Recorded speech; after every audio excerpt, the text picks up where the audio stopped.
Hello everyone, পলিমারি একাডেমিতে সবাইকে welcome. আজকে নতুন একটি ক্লাস নিয়ে হাজির হয়ে গেলাম। আজকে ইতিহাসের মধ্যযুগের ইতিহাস থেকে দাস বংশ নিয়ে আলোচনা করব। তোমরা যারা আপকামিং ডাব্লিউপি কেপি এবং রেলওয়ের এক্সামগুলো দেবে এবং সাথে এসএসসির এক্সামগুলো দেবে, অর্থাৎ সমস্ত পরীক্ষার জন্যই খুবই গুরুত্বপূর্ণ এই ক্লাসগুলো। আমি জেনারেল নলেজ অর্থাৎ জেনারেল অ্যাওয়ারনেস থেকে চ্যাপ্টার ওয়াইজ ক্লাস শুরু করেছি। তাই ক্লাসগুলো যদি ভালো লেগে থাকে অবশ্যই বন্ধুদের মাঝে শেয়ার করে দিও। ঠিক আছে, চলো ক্লাসটি শুরু করি। তোমরা জানো দিল্লির সুলতানিতে কয়টি বংশ ছিল? 5টি বংশ ছিল। কি কি? দাস বংশ, খলজি বংশ। দাস বংশ প্রথম হলো দাস বংশ, তারপর খলজি বংশ, তারপর হলো তুগলক বংশ, তারপর হলো সৈয়দ সৈয়দ বংশ এবং শেষে হলো লোদি বংশ। ঠিক আছে, এই 5টি বংশ ছিল। 5টির মধ্যে আজকে আমি প্রথম যেটি দাস বংশ অর্থাৎ দাস রাজবংশ সেটা নিয়ে আলোচনা করব। রাজবংশের সময়কাল কত ছিল? 1206 খ্রিস্টাব্দ থেকে 1290 খ্রিস্টাব্দ পর্যন্ত। মোহাম্মদ ঘুরির যখন মৃত্যু হয় 1206 খ্রিস্টাব্দে, মোহাম্মদ ঘুরির মৃত্যুর পর যে মুসলিম শাসকগণ 1206 থেকে 1290 খ্রিস্টাব্দ পর্যন্ত ভারতে শাসন করেন তারা ছিলেন কি? ক্রীতদাস। সেখান থেকেই এই এটাকে নাম দেওয়া হয় দাস বংশ। ঠিক আছে, দাস বংশ আবার 3টি ছোট ছোট অংশে বিভক্ত ছিল। দাস বংশ বা মামলুক বংশ মনে রাখবে। সেই ছোট ছোট অংশগুলি কি ছিল? কুতুবী বংশ, প্রথম ইলবারি বংশ এবং দ্বিতীয় ইলবারি বংশ। কুতুবী বংশ 1206 থেকে 1211। কুতুবী বংশ কার সময় ছিল? কুতুবউদ্দিন আইবকের সময়। তারপর যখন ইলতুৎমিশ সিংহাসনে বসেন তখন সেটি হয় প্রথম ইলবারি বংশ এবং দ্বিতীয় ইলবারি বংশের সময় কে সিংহাসনে বসেন? গিয়াসউদ্দিন বলবন। ঠিক আছে, এবার আসি কুতুবউদ্দিন আইবক সম্পর্কে। মোহাম্মদ ঘুরি কুতুবউদ্দিন আইবককে দাস হিসাবে ক্রয় করেন। তাহলে কুতুবউদ্দিন আইবককে দাস হিসেবে ক্রয় করা হয় এবং কে ক্রয় করে? মোহাম্মদ ঘুরি। কিন্তু কুতুবউদ্দিন আইবক নিজের কর্মক্ষমতা ও যোগ্যতার দ্বারা মোহাম্মদ ঘুরির সেনাপতি হন। মোহাম্মদ ঘুরির মৃত্যুর পর অর্থাৎ মোহাম্মদ ঘুরির মৃত্যু হয় 1206 খ্রিস্টাব্দে। মৃত্যুর পর কুতুবউদ্দিন আইবক নিজেকে স্বাধীন ঘোষণা করেন এবং দিল্লির ইন্দ্রপ্রস্থে নিজ সাম্রাজ্য প্রতিষ্ঠা করেন। ঠিক আছে, অর্থাৎ কুতুবউদ্দিন আইবক সিংহাসনে বসেন মোহাম্মদ ঘুরির মৃত্যুর পর এবং তখন সুলতানি উপাধি ধারণ করেন এবং লাহোরে নিজের রাজধানী স্থাপন করেন। তাহলে এটা কোশ্চেন আসতে পারে, কুতুবউদ্দিন আইবকের রাজধানী কোথায় ছিল? উত্তর হবে লাহোরে। যেগুলো ইম্পর্টেন্ট পয়েন্ট সেগুলো আমি কিন্তু কালার করেছি। ঠিক আছে, এই পিডিএফটা তোমরা যদি পেতে চাও আমার টেলিগ্রাম চ্যানেল আছে, ডেসক্রিপশনে দেখবে টেলিগ্রাম চ্যানেল লিঙ্ক দেওয়া থাকবে। সেই টেলিগ্রামে জয়েন করবে, সেখানে প্রতিনিয়তই এই জিকে ক্লাসের পিডিএফ গুলো দেওয়া হবে। ঠিক আছে, তারপর কি আছে? কুতুবউদ্দিন আইবক ঘুরি সাম্রাজ্যের সঙ্গে সমস্ত সম্পর্ক ছিন্ন করেন এবং দাস বংশের প্রতিষ্ঠাতা হিসাবে পরিচিত হয়। তো দাস বংশের এখান থেকে কোশ্চেন আমরা বলতে পারি দাস বংশের প্রতিষ্ঠাতা কে ছিলেন? কুতুবউদ্দিন আইবক। ঠিক আছে, নেক্সট। তিনি প্রচুর দান ধ্যান করতেন এবং লেখকদের দান মুসলমান লেখকদের প্রচুর দান ধ্যান করতেন, লক্ষ কয়েন দান করেন, তাই তার নাম হয় লাখ বক্স বা লক্ষদাতা। তাহলে কাকে লাখ বক্স বা লক্ষদাতা বলা হয়? তাহলে সঠিক উত্তর হবে কুতুবউদ্দিন আইবককে। কুতুবউদ্দিন আইবককে লাখ বক্স বা লক্ষদাতা বলা হয়। হাসান উস নিজামের তিনি পৃষ্ঠপোষক ছিলেন। সুফসন্ত খাজা কুতুবউদ্দিন বখতিয়ার কাকি নামে বিখ্যাত কুতুব মিনার নির্মাণ শুরু করেন। তাহলে কুতুব মিনার নির্মাণের কাজ কে শুরু করেন? কুতুবউদ্দিন আইবক। কিন্তু এর কাজ শেষ করেন কে? ইলতুৎমিশ। তাহলে ইলতুৎমিশ এই কুতুব মিনারের কাজ শেষ করেন ইলতুৎমিশ? এই কোশ্চেন গুলো কিন্তু খুবই ইম্পর্টেন্ট, ডাব্লিউবিসিএস পরীক্ষার জন্য খুবই গুরুত্বপূর্ণ। সেজন্য ক্লাসগুলো সবাই মন দিয়ে দেখবে এবং তোমরা নোটটা আমার টেলিগ্রাম চ্যানেল থেকে অবশ্যই কালেক্ট করে নেবে, ঠিক আছে? চৌগান খেলতে গিয়ে তিনি মারা যান 1210 খ্রিস্টাব্দে, ঠিক আছে? তাহলে কিভাবে মারা যায় এটা কোশ্চেন আসতে পারে। অপশন থাকতে বিষ খেয়ে, যুদ্ধে, তারপর বার্ধক্যে, ঠিক আছে? তাহলে সঠিক উত্তর হবে চৌগান খেলতে গিয়ে। তো চৌগান খেলতে গিয়ে, অথবা এখানে একটা অপশন থাকতে পারে দুর্ঘটনায়। যদি চৌগান খেলতে এই অপশনটা না থাকে তাহলে দুর্ঘটনায় থাকতে পারে, তখন দুর্ঘটনা সঠিক উত্তর হবে। কিন্তু সঠিক উত্তর হচ্ছে চৌগান খেলতে গিয়ে 1210 খ্রিস্টাব্দে মারা যায় কুতুবুদ্দিন আইবক। তিনি কিয়াত উল ইসলাম মসজিদ তৈরি করেন দিল্লিতে। তাহলে দিল্লিতে কোন মসজিদ তৈরি করেন? কিয়াত উল ইসলাম মসজিদ। এবং আজমেরে তৈরি করেন Adhai Din Ka Jhonpra. Very very important. Next শাসক ছিলেন আরাম শাহ, 1210 খ্রিস্টাব্দ। কুতুবউদ্দিন আইবকের মৃত্যুর পর তার পুত্র আরাম শাহ সিংহাসনে বসেন। তিনি অকর্মণ্য ছিলেন, অর্থাৎ তিনি রাজ্য পরিচালনায় ব্যর্থ হয়েছিলেন, ঠিক আছে? কুতুবউদ্দিন আইবকের জামাতা এবং বদাউনের শাসনকর্তা ইলতুৎমিশ সিংহাসনে বসেন। তাহলে আরাম শাহ অকর্মণ্য ছিলেন, সেজন্য কে সিংহাসনে বসেন? ইলতুৎমিশ।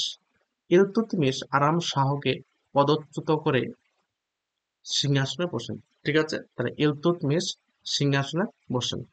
তাহলে শামস উদ্দিন ইলতুৎমিশ, তার শাসনকাল ছিল 1211 থেকে 1236 খ্রিস্টাব্দ পর্যন্ত ইলতুৎমিশের শাসনকাল। দাস বংশের শ্রেষ্ঠ শাসক ছিলেন ইলতুৎমিশ। তাহলে কোশ্চেন হতেই পারে দাস বংশের শ্রেষ্ঠ শাসক কে? ইলতুৎমিশ। এবং তিনিই ছিলেন দাস বংশের প্রকৃত প্রতিষ্ঠাতা।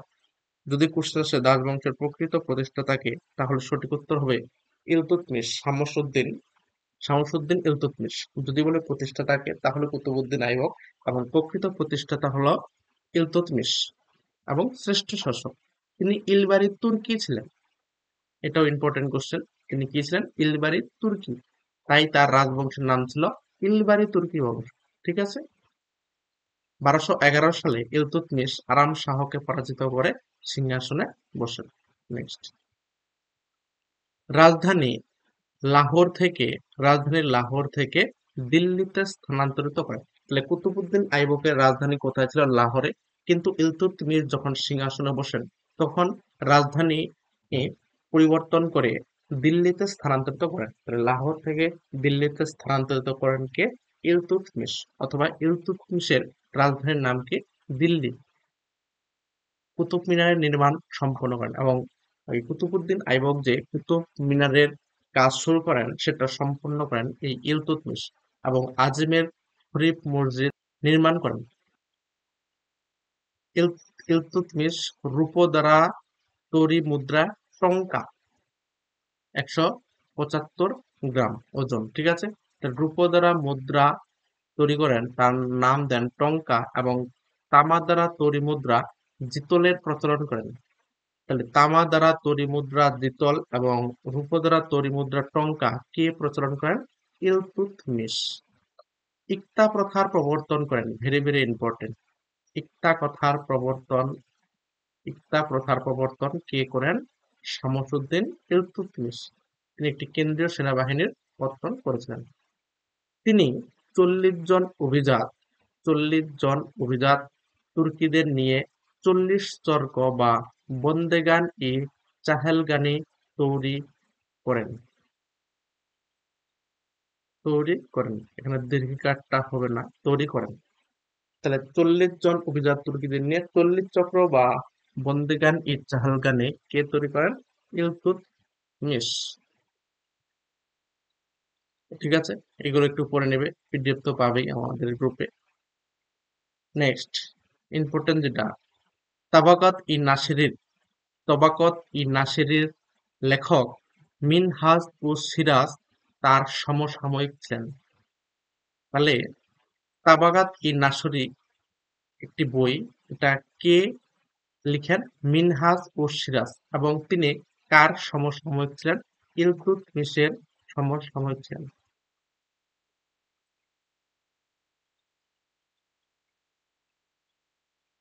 ইলতুৎমিশের সমসাময়িক ছিলেন মিনহাজ ও সিরাজ, এবং তার রচিত বইয়ের নাম কি?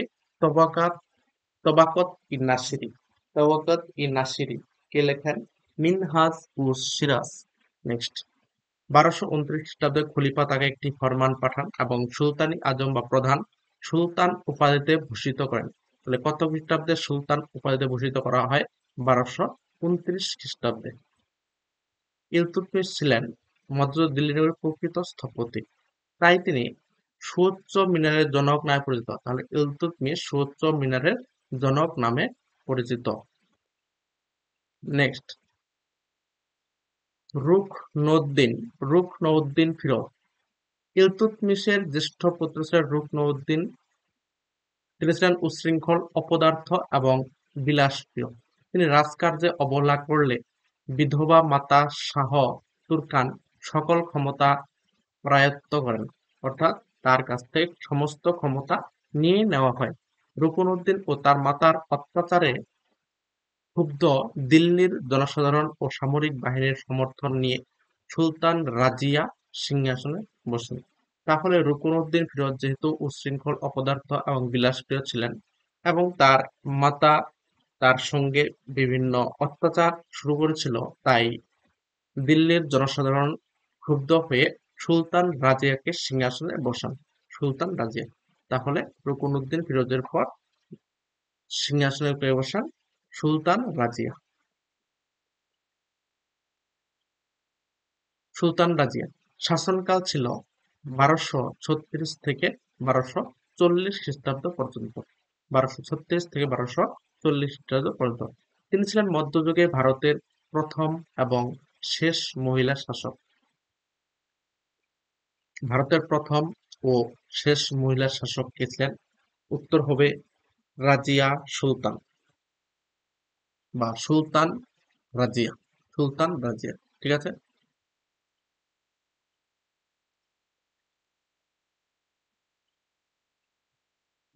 নেক্সট, 1240 খ্রিস্টাব্দে আলতোনি ও রাজিয়া দিল্লি পুনর্দখলে অগ্রসর হন, কিন্তু ইতিমধ্যে বাহরাম শাহের সঙ্গে যুদ্ধে সেনাবাহিনীর হাতে পরাজিত হন। তাদের হত্যা করা হয় কৈথাল, হরিয়ানার কৈথালের নিকটে। ঠিক আছে। নেক্সট, সিংহাসনে বসান বাহরাম শাহ 1240 থেকে 1242 খ্রিস্টাব্দ পর্যন্ত। রাজিয়ার পর ইলতুৎমিশের তৃতীয় পুত্র বাহরাম শাহ। বাহরাম শাহ কার পুত্র ছিলেন? ইলতুৎমিশের তৃতীয় পুত্র ছিলেন। তুর্কি অভিজাতদের নিয়ে তরিচল্লিশ চক্রের সমর্থনে সিংহাসনে বসেন।